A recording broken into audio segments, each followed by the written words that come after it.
কি বলে সেটা আগে শুনুন, তারপরে বলছি। এক বুজুর্গ বলছিলেন যে হে আল্লাহর বান্দা, দুনিয়ার যন্ত্রণার পেরেশানির কারণে যদি মানুষ বলে যে যদি মরে যাইতাম ভালো ছিল, মানুষ বলে না এরকম যে এত পেরেশানির চাইতে এত দুঃখের চাইতে মরে গেলে ভালো ছিল। মহিলারা বেশি বলে, মহিলারা একবারে 19 থেকে 19.5 হইলেই যা আমার মরণ আইয়ে না কা, আমি মরি না কা, আমার উপরে ঠাডা পড়ে না কা, আমার উপরে খোদার গজব পড়ে না কা, বেডির গজব বেড়ি নিজেই দেয়।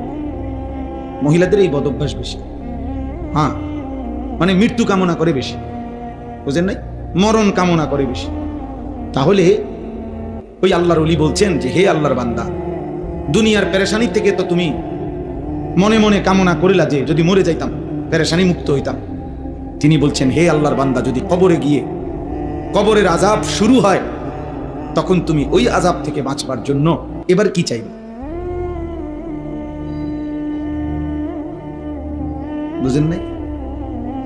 দুনিয়ার পেরেশানি থেকে বাঁচার জন্য তো আপনি মৃত্যু চাইলেন, আচ্ছা তো মরলেন আর কি। তো এখন কবরে গিয়ে যখন আযাব হবে আল্লাহর নাফরমানির কারণে, তখন কি করবেন? তখন কি চাইবেন? আবার দুনিয়া আইতে চাইবেন? আমরা মস্কারি, হ্যাঁ, আবার দুনিয়া আসতে চাইলে আপনারা আবার ফেরত দিবে নাকি? তাহলে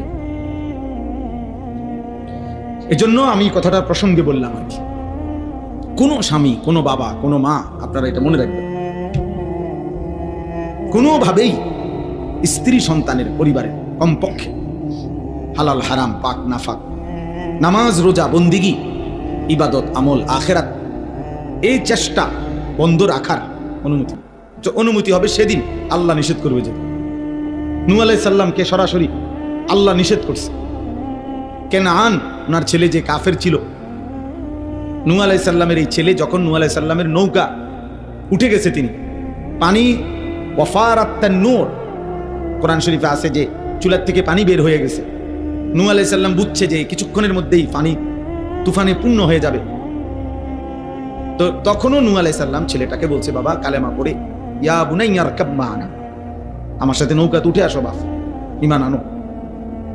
নূহ আলাইহিস সালামের ছেলে বলছে, না আমি নৌকায় উঠবো না, সাআবি ইলা জাবালিন ইয়াসিমুনি মিনাল মা। এবং এই বক্তব্যটি নিয়ে আপনার মন্তব্য কমেন্ট করে জানাবেন, অবশ্যই ভিডিওটি শেয়ার করে দিবেন।